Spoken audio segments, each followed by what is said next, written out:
Премиерот Христијан Мицкоски изјави дека владата ќе продолжи со засилена реализација на инфраструктурните проекти, ставајќи посебен акцент на подобрување на условите во образованието, како клучен сегмент за развој на општеството.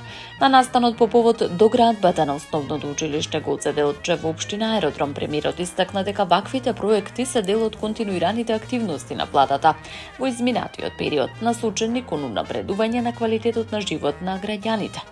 Уште еден ден, уште еден нов проект, уште една нова доградба на училиште. Тоа е нашата инспирација да реализираме што повеќе проекти, да создадеме додадена вредност за граѓаните, нагласи Мицкоски.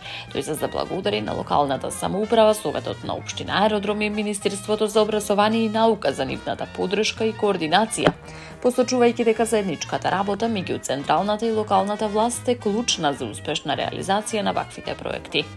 Премиерот подвлече дека инвестициите во образованието се од суштинско значење, бидејќи младите генерации се двигатели на идниот развој на државата.